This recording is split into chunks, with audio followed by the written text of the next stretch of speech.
Hi and welcome to my video presentation of Wishes World.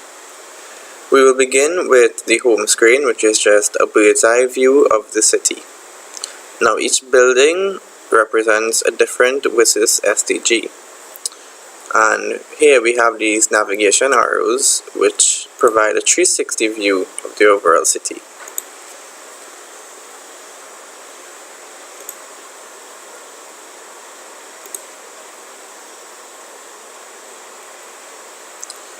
Here to the left hand side we have menu buttons. The first one is the login button, which would allow the user to either register or sign in.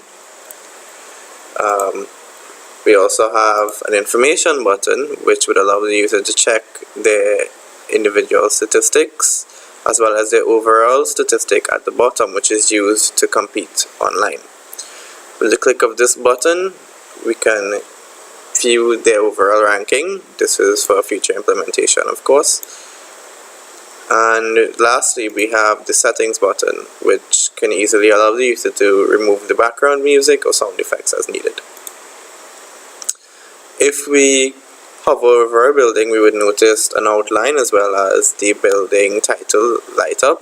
If we click on any building besides the school, we would notice that a sign "Sorry under construction" appears. This is simply because these buildings have not been programmed and have been left for future implementation.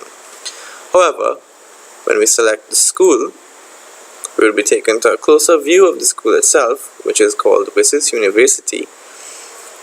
On the right hand side we have a game objective as well as a little bit more information on that particular SDG mentioned before. If we click the Go to Class button, this will take us to the interior of the school, at which point the user is a first person and they would be allowed to roam around freely.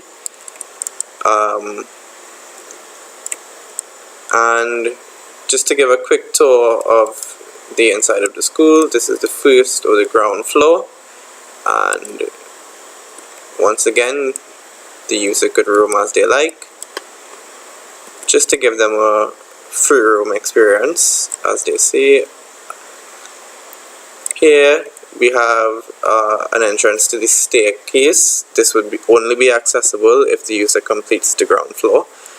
And each door is a individual mini game. As you can see, these doors that says no classes have simply not been programmed as yet.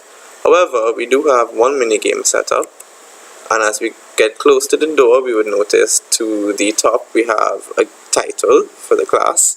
On the right hand side we have statistics that deal with the current level, which is level 8, the high score, and some questions completed. As well as to the bottom we have a game description.